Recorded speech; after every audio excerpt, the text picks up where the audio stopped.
Some cars are stolen for joyriding. Some cars are stolen for transportation or get away from a crime scene. And some cars like this one are stolen for profit by men who make a business of it.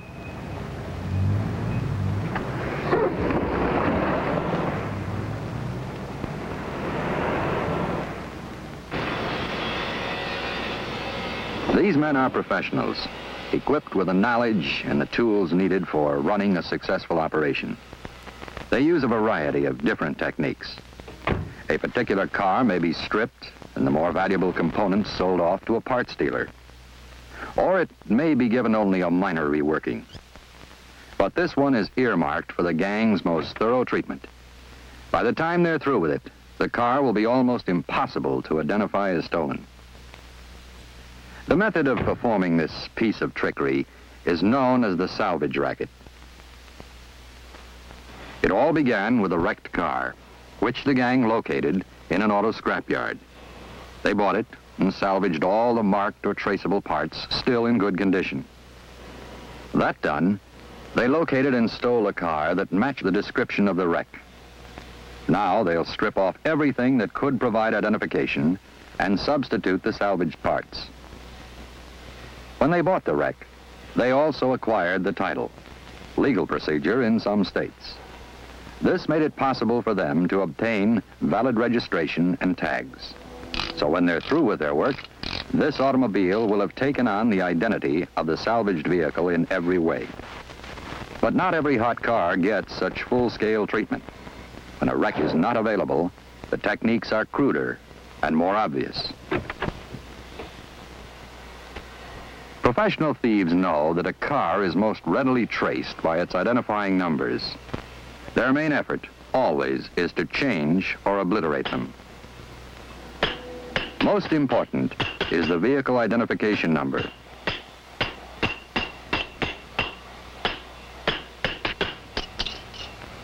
The VIN tag can be altered, or a new one can be made from scratch. A very authentic-looking tag can be fashioned out of an ordinary oil can with just a mallet and a set of dies. But whatever the process, it's apt to leave behind some telltale clues. The way it's attached can be a giveaway. Factories weld them or use rivets of distinctive appearances. And it's nearly impossible to replace a tag in the exact position of the old one. Also, there'll usually be some nicks and scratches left by the chisel when the old tag was removed. Of course, the title and registration have to show the new VIN. Some gangs doctor up the papers, others print their own blanks, or even steal official forms. But the quickie job on a car like this is always much more easily detected than the more thorough technique of the salvage racket, which creates the appearance of legality.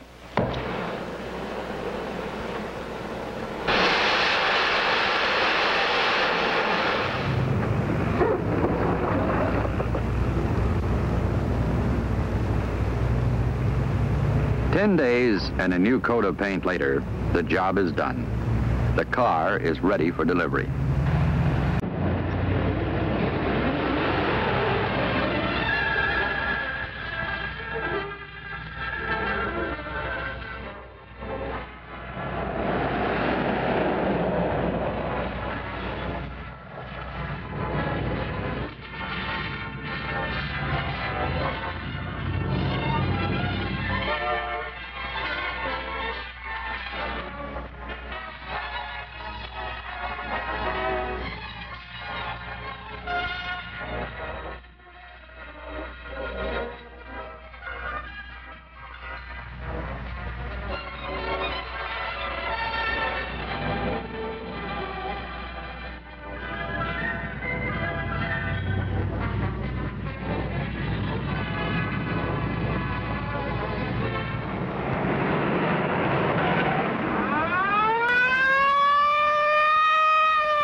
The driver has made good his escape, but he's left behind a couple of tons of evidence. The officers on the scene make a preliminary check to see if they can determine the reason for his hasty departure. As at any crime scene, valuable clues may be destroyed unless the officers are careful and professional in their work. The best rule is, don't touch anything unless you have to. They record the tag number and look for anything irregular, like alteration of the numbers, a tag hastily wired on or fastened over another plate, or an old tag fastened with new bolts. They also look for the obvious: burglar tools or loot from a robbery, a smashed vent window or stripped ignition wires. They record and examine the VIN. Does it show any signs of alteration or tampering? And they don't forget the possibility of a body or kidnap victim in the trunk.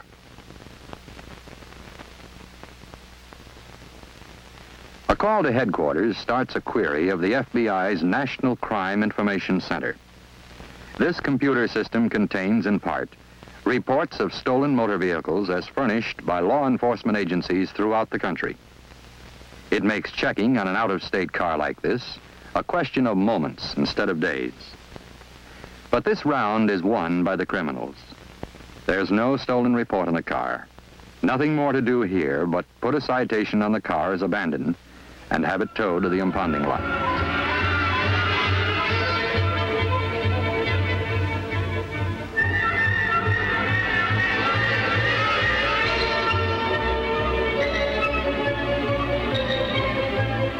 The problem is now in the hands of two stolen car experts, one from the local auto theft squad, one from the FBI.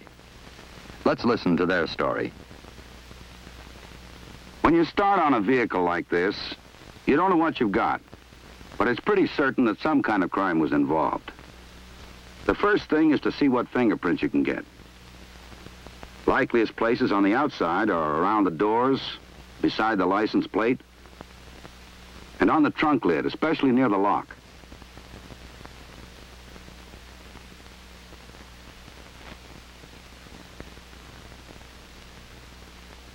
When we find a good set, we mark it for a photo.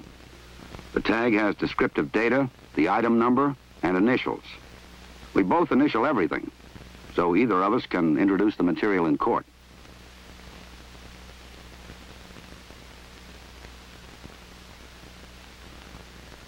When you've got the photo, you can go ahead and lift the prints.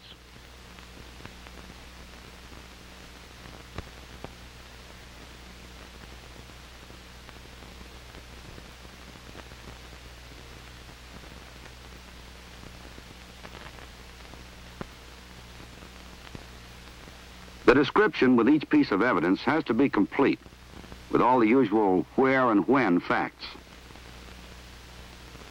On the inside, you can often get prints from the door handles, steering wheel, sun visors, dash, glove compartment, and anything left around.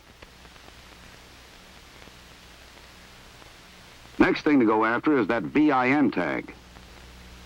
This one doesn't show any sign of tampering. If it's been pulled off another car and stuck on here, it'll probably come right loose. No. Appears to be an original. The VIN is coded to show things like the make, model, and year. Sometimes a crook doesn't know any better, or he gets careless and uses a number that doesn't go with the type of car. It pays to check it against the book. Looks like this one's okay, though. So far, we got some good fingerprints, but nothing that points to this car as stolen. There's one other possibility.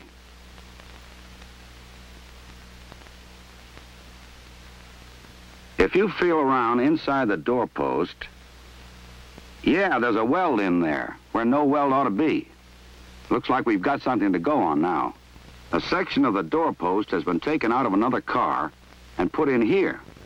That way, they got a good VIN tag without leaving any obvious traces of a switch. So the car's been worked over by professionals, and pretty careful ones at that. Now, there are two things we're after. Identify the rightful owner and get any clues that might help lead to the criminals.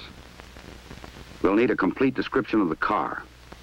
Complete means you write down year, make, model, body, and color. Type of transmission and engine.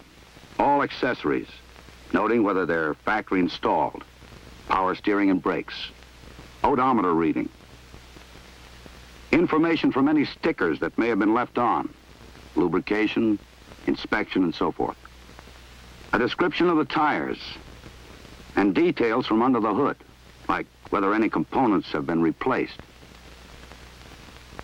The plate on the firewall gives the body style and paint numbers. It's probably been pulled off the salvage car. You should also make a note of every dent and scratch, no matter how small, and everything else that makes this car unique. Next is the search for physical evidence. Under the rugs, behind the seats, around the spare. Maps, matchbooks, scraps of paper, old letters, anything that might show a name, a city, or a number that could point to the owner or the criminals. But this car has been dry cleaned. Seems like every possible identifying mark has been removed or obliterated. Still, if you're persistent and thorough, you'll find something of value almost every time. This tag was way up behind the dash, on the back of the radio. It ought to lead us to the owner. This, like every other piece of evidence, must be carefully preserved. Where and when found is written on the package and initialed. This protects the chain of evidence. But we're not through here yet. We've got to give the technicians in the crime lab all we can to work with. They may be able to lift old or smudged fingerprints from the rearview mirror.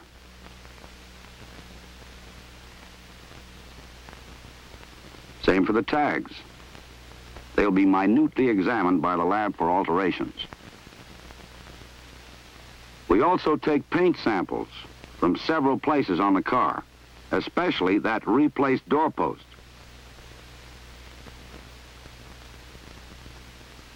For a good sample, you've got to scrape all the way down to the metal.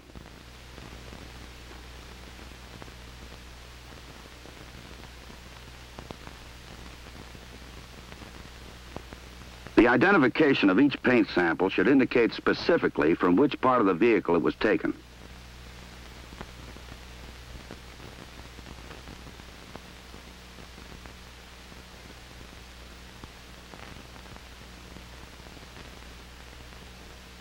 You also want to be sure to get some dirt from under the fender.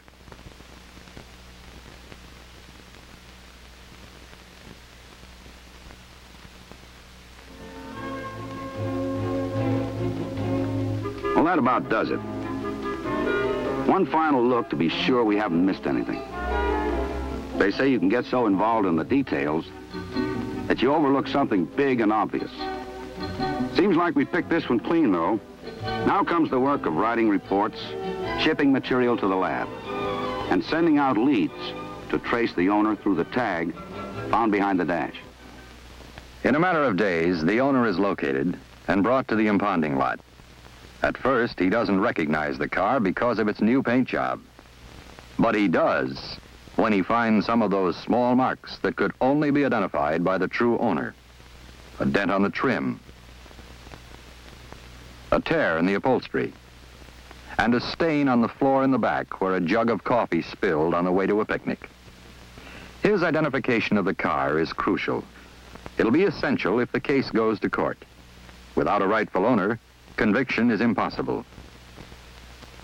The officers have done their job professionally and successfully. They've established ownership, they've collected all significant evidence, and turned it over to the lab.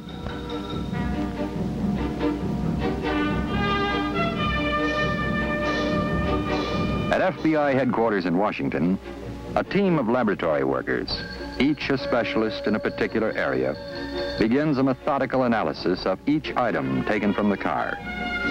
Their findings may later provide valuable corroboration of a suspect identification and crucial court evidence. A study of the paint samples might help tie this car to others handled by the same ring. Using equipment and procedures not practical in the field, experts may be able to recover latent fingerprints that would not yield to ordinary methods. One such procedure is iodine fuming.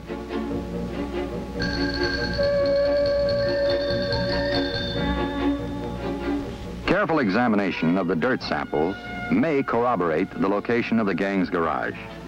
Each car the criminals handle brings them one step closer to arrest. If the officers involved recognize the car as stolen, if they examine it carefully, thoroughly, methodically, if they know more about automobiles than the criminals. To beat the stolen car racket, you must be more professional at your work than they are at theirs.